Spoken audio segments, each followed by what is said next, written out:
Hello welcome guys, welcome back to another video. मैं आपका host कम दो ज़्यादा कुणाल पांचाल लेके आ गया आपके लिए एक और वीडियो। गाइस, आज की वीडियो में हम बात करने वाले हैं नया लफड़ा जो चालू हो चुका है सोशल मीडिया पे फिर से एक बार। मैं बात कर रहा हूँ नितिन चंदेला और आदि नागर के बीच में, जो आजकल अब दोबारा से पास्ट वाली चीज़ की वजह से ही जो चीज़ स्टार्ट हुई थी वही चीज़ अब इतनी गंदी हो चुकी है। वही वाली बात होती है, मुंह पे राम बगल में छुरी। आप लोग सभी जानते होंगे कि इन दोनों के बीच में लड़ाई चल रही है कि नितिन चंदेला की अगर मैं बारे में बात करूँ तो, क्योंकि इन सब चीज़ के बीच में ना एक नितिन चंदेला ऐसा बंदा निकल के आ रहा है जो लोगों के पर्सपेक्टिव से अब देखा जाए प्रूफ के साथ में, तो नितिन चंदेला बहुत ही गलत बंदा शो हो रहा। भाई देखो, अभी तक उसकी तारीफ ही तारीफ थी। इतना बड़ा शरीर बनाना यार, कंपटीशन लड़ना, हर 14 पता नहीं कितने कंपटीशन लड़ चुका है और बंदे का 95% का रिकॉर्ड है। हमेशा 95% बंदा विन करके आता और गोल्ड लेके ही आता, तो पर मेहनत भी उसी हिसाब से करता।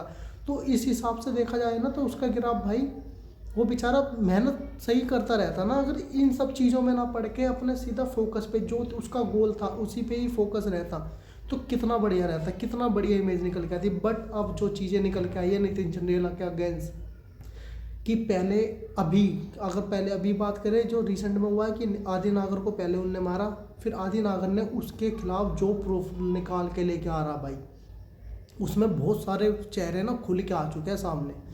कि जो एलवीसी यादव का लफड़ा हुआ था, सबसे पहले मैं वहाँ से स्टार्ट करूँगा कि बातें कहाँ से बिगड़ी और कहाँ से नहीं। आप सब जानते होंगे एलवीसी यादव और मैक्स टेन के बीच में एक लड़ाई हुई थी, जहाँ पर एलवीसी यादव ने मैक्स टेन में रैप्टे मारे थे।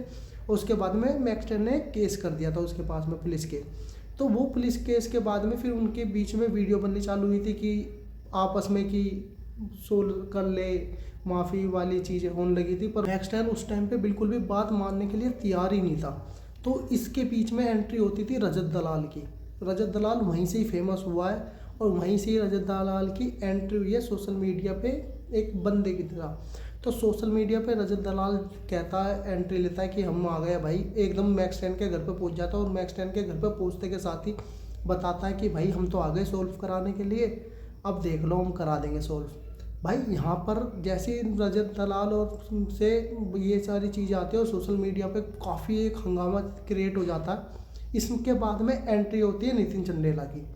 तो नितिन चंदेला रजत दलाल के साथ में मिलता है और मैक्स टेन के साथ में मिलके एलवीसी यादव की और मैक्स टेन की एक सुलझाव कराते हैं एक जगह मिलके, और ये सारे के सारे एक जगह पर आके इकट्ठे हो जाते हैं। अब इसमें सब में ज़्यादा फ़ायदा किसका हुआ था? रजत दलाल का। रजत दलाल के फॉलोवर बढ़ने लग गए थे, रजत दलाल के एक बन गई थी, मतलब सोशल मीडिया पे एक हवा बननी चालू हो गई थी कि रजत दलाल रजत दलाल रजत दलाल। तो अब जो चीज़ निकल के आ रही है, अब आदि नागर ने जो वीडियो शेयर करी है उसी केस के ऊपर रिकॉर्डिंग में शेयर करी है कि जब नितिन चंदेला को ये चीज़ दिखी कि रजत दलाल भाई फेमस हो गया है बहुत ज़्यादा, और इसमें मैं भी था पर मुझको इतना फेम नहीं मिला जितना रजत दलाल को मिल गया। तो रजत दलाल एंट्री कराता है इसमें राजीव की। जी हाँ, इसमें जो एंट्री करवाता है राजीव की और आदि नागर की।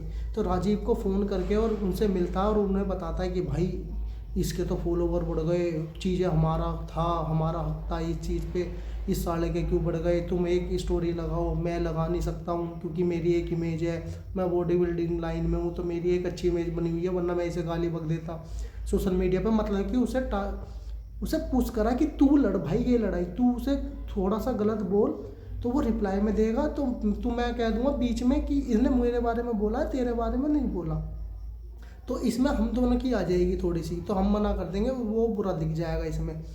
पर सीन उल्टा हो जाता है कि यहाँ पर ना वो बंदा राजीव उसको कुछ ज़्यादा गलत भी नहीं बोलता रजत दलाल को, पर कुछ चीज़ें निकल के आती है जो इनके बीच में क्रैश हो जाता है। इधर से रजत दलाल एग्री हो जाता है, उसके ऊपर ज़्यादा चढ़ जाता है, इधर से राजीव ज़्यादा चढ़ जाता है।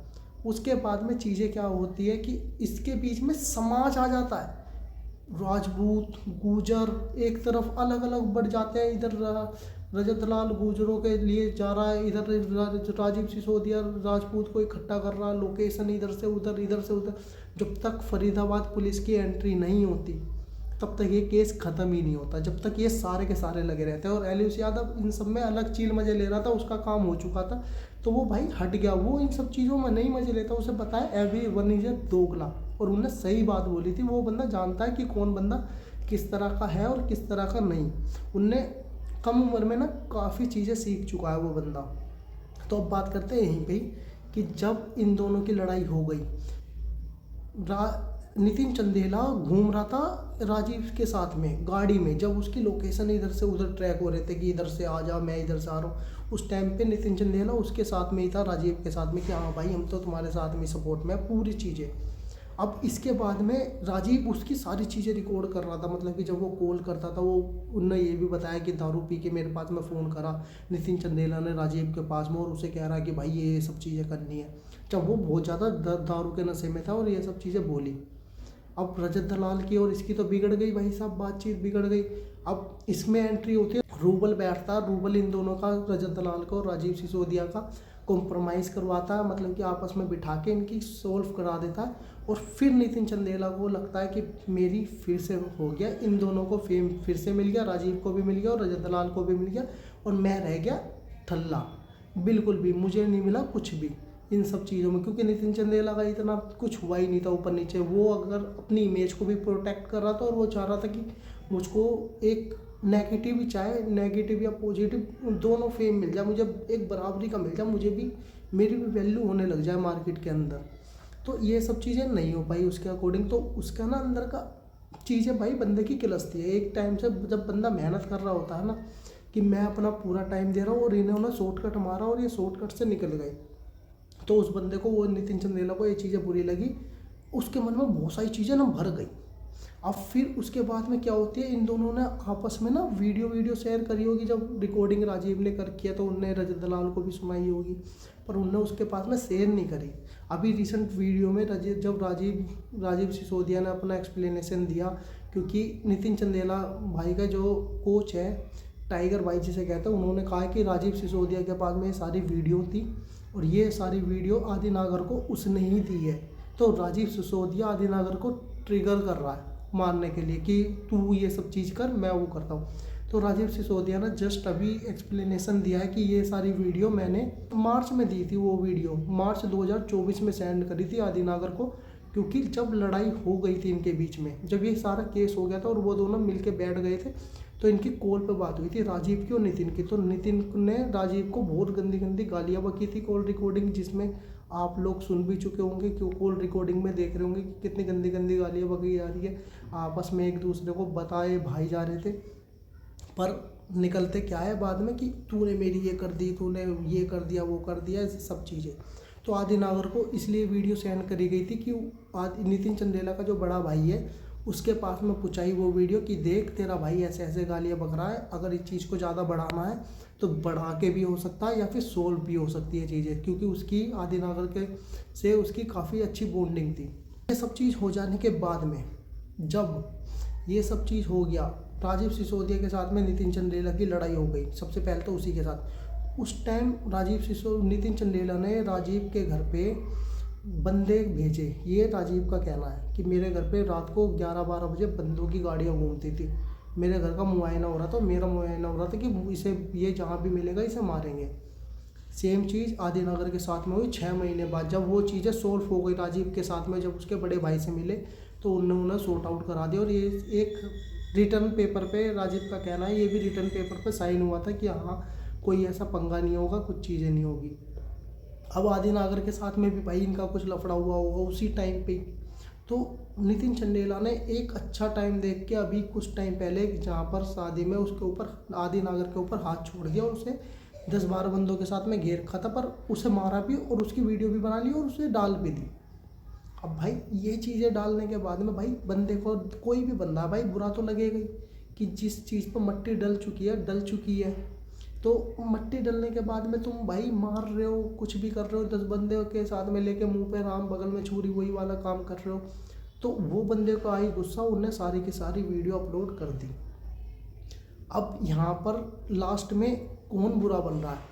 नितिन चंदेला ने सबसे पहले तो रजत दलाल के साथ में गलत किया, या तो तू उसके साथ में भाई जाता मत जब एलवीस यादव और मैक्स टाइम की बातें हो रही थी। दूसरी चीज़ ये आती है कि तुझे जब वो चीज़ हो गई, तुझे पॉपुलैरिटी नहीं मिली, तो तूने राजीव को क्यों फ़ोन करके बोला? ये क्वेश्चन बनते हैं भाई। देखो, अगर वो वाली बात है, क्वेश्चन बनते हैं, जेन्युइन क्वेश्चन है ये ये एक अच्छे दोस्त के या फिर एक अच्छे इंसान के है ही नहीं भाई। अच्छा इंसान या अच्छा दोस्त कभी भी ये सब चीज़ें नहीं करेगा। ठीक, हमने राजीव को ट्रिगर क्यों किया? जब तुम्हें रजत दलाल से इतनी प्रॉब्लम हुई थी, तुम खुद जाके लड़ते अपनी लड़ाई, तुम खुद बोलते। तीसरी चीज़, आदि नागर को अब तुमने क्यों मार दिया? जब उन्होंने तुम्हें मारा नहीं, तुम्हें कुछ नहीं कहा, तो तुम क्यों मार रहे हो भाई? जब सारी चीज़ें, जब ये रिकॉर्ड 3 महीने मार्च में जब ये सीन हो चुका है, तो तुमने अब भी इतने टाइम तक बदला क्यों लिया? अब बदला ले लिया तो तुम भी प्रूफ डाल दो। अगर उनके खिलाफ कुछ है तो तुम भी प्रूफ डालो कि भाई ऐसा नहीं है जैसे ये दिखा रहा, तो तू भी डाल दे। पता नहीं यार ये सब चीज़ें क्यों। मेरा ये वीडियो बनाने का सबसे बड़ा मोटिव यही है कि मैं अपनी जनता को ये बताऊं, सोशल मीडिया पे किसी की भी लड़ाई होती है, कोई भी बदतमीजी से बोलता है, कोई भी कुछ करता है, आपके पास में राइट है कि आप उसको ना देखो, उसके खिलाफ बोल सकते हो या वैसे बोल सकते हो, पर समाज इसमें, मैं नहीं मानता भाई जो बोल रहा है मैं बोल रहा हूँ, तो इसमें मेरे समाज जिम्मेदार है मेरे पीछे कि मेरा समाज क्या है? मेरे आसपास के लोग, मेरा पूरा का पूरा देश, ये मेरे लिए पूरा समाज होता है। और समाज यही चीज़ें होती है कि कहाँ पर क्या चीज़ है यार। समाज की बात है, हम लोग करते हुए अच्छे भी नहीं लगते क्या यार? समाज के ऊपर और वो भी लड़ाई के ऊपर, बंदों के ऊपर लड़ाई हो रही, उसके ऊपर समाजों के बारे में बात कर रहे हो। समाज के बारे में सोशल मीडिया पे आके आज तक किसी ने ये तो नहीं बोला कि चलो भाई ये हमारे सारे समाज जोड़ते हैं एक साथ में, इस लड़की का ब्याह करते हैं। वो चीज़ तो नहीं बात करी इन लोगों ने। इन लोगों के चक्कर में तुम समाज को ला रहे हो। उन बंदों को सपोर्ट करो ना जो ये सभी सारी चीज़ें करते हैं, गरीबों को खाना दे रहे हैं, जो उनके आसपास के लोग हैं उनका ध्यान रख रहे हैं, उनके साथ में गलत हो रहा है तो उनको जाके सपोर्ट कर रहे हैं। तो भाई समाज उन लोगों के साथ में खड़ा होगा, ना कि लड़ाई करने वालों के साथ में खड़ा होगा। चाहे कोई भी XYZ किसी से भी हो, सिंगल सी चीज़ यही है। तो ये वीडियो भाई इस चीज़ के लिए ही था, क्योंकि मैंने आपको सारी स्टोरी बता चुका हूँ कि कैसे कैसे चीज़ें लड़ाई हुई है, कैसे कैसे चीज़ें आई है, यही है। तो अपना तो कहना यही है, घंटा किसी पे भाई भरोसा मत करो आज के टाइम पे। सोशल मीडिया पे तो बिल्कुल ही मत करो। और सोशल मीडिया पे छोड़ो, रियल लाइफ में, हमारी रियल लाइफ में भी बहुत सारे हमारे आसपास में ऐसे लोग हैं। इन लोगों से उदाहरण लो, इन लोगों का एग्जाम्पल लो अपनी लाइफ में कि जितने बढ़िया दिखते हैं ना, जितने बढ़िया अपने आप को शो करते हैं, इतने बढ़िया होते नहीं हैं। तो हर एक बंदे के साथ में प्रूफ लेके चलो। अगर तुम्हें लगता है कि मैं कई खतरों से खेल रहा हूँ, तो हर चीज़ का ना प्रूफ लेके चलो। और ये चीज़ में राजीव ने बहुत बढ़िया काम किया है कि रिकॉर्डिंग कर ली सारी की सारी, और रिकॉर्डिंग करी तो बहुत बढ़िया चीज़। तो भाई आज की वीडियो बस इतनी, बहुत लंबी हो चुकी है नो, पर टॉपिक भी बड़ा है ना यार। इस चीज़ में सारी चीज़ें पता नहीं, कुछ चीज़ें अगर गलत हो जाना तो मेरे ऊपर भी लोग चढ़ जाएंगे कि तूने क्या बोल रहा है, क्यों बना रहा है वीडियो। तो भाई मैं किसी के भी अगेंस्ट नहीं हूँ, मैं सिर्फ अपनी ऑडियंस को बता रहा हूँ कि भाई क्या चीज़ें सही है और क्या चीज़ें गलत है। बस मैं इन्फॉर्मेशन दे रहा हूँ, बाकी मैं किसी को सपोर्ट नहीं करता, मैं किसी को गलत नहीं बता रहा। अपनी जगह पर सब लोग सही है। बस कुछ चीज़ें क्वेश्चन पैदा होते हैं, हर किसी को होता है। मैं अपने मन में रख के बैठ जाऊँ या मैं सोशल मीडिया पर बोल दूँ, बस 2 चीज़ हो सकते हैं। तो मैं अपने ऑडियंस को एक क्लैरिटी दे रहा हूँ, इन सब चीज़ों में ना पड़ो।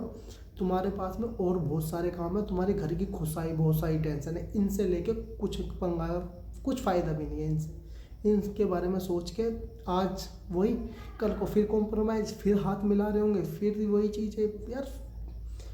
पता नहीं क्या यार, एक अच्छी इनकम, एक अच्छा सब कुछ चल रहा है यार। इंसान को ना जीने के लिए 2 रोटी, एक बढ़िया मकान चाहिए होता है, माँ बाप की हेल्थ और ख़ुद की हेल्थ, ये सब चीज़ें चाहिए होती है। पर ज़्यादा चाहिए के चक्कर में ना बहुत ज़्यादा हो जाता है, बहुत ज़्यादा। आज के टाइम पे सोशल मीडिया पे लास्ट बोलता है कि पैसा कमाने के लिए या कुछ भी करने के लिए ना लोग बाग कुछ भी कर रहे हैं यार, कुछ भी XYZ। हमारे से तो भाई वो सब चीज़ होनी नहीं है। मैं तो देखो यार, मैं कर सकता हूँ सारी चीज़ें, पर मैं करता नहीं हूँ, क्योंकि मुझे ना, मैं ये सोच के चलता हूँ कि अगर मैं किसी के सामने वाले के साथ में गलत कर रहा हूँ ना, कि उसकी जगह पर अगर मैं होता तो मैं कैसे, मेरे साथ में अगर ये सब चीज़ें होती तो मैं कैसे फील करता। मैं किसी के साथ में कुछ भी करने से पहले ये सब चीज़ें सोचता हूँ, अपने आप को उसकी जगह पर रखता हूँ। अगर आप लोगों को भी कभी भी कुछ चीज़ समझ में ना आ रही हो ना कि अच्छा करना है या गलत करना है, तो भाई अपने आपको उस जगह पर रख के देखना और सोचना है कि अगर मैं इसके साथ में ऐसा करूँगा और ये सब चीज़ मेरे साथ में हुई होती तो मेरे ऊपर क्या इम्पैक्ट पड़ता। ख़त्म कहानी। बस आई होप आप लोगों को मेरी वीडियो अच्छी लगी होगी और मेरी कुछ बातें आप लोगों को कान तक पहुँची होगी। तो अगर पहुँची है तो वीडियो को लाइक कर देना, शेयर कर देना और अपने जैसे जो भी लड़का आप लोगों के साथ में हो आसपास में जो इनको देख के मोटिवेट होता है तो मेरी वीडियो उन तक पहुँचा देना। So thank you for watching this video. I hope आप लोगों को मज़ा आया होगा।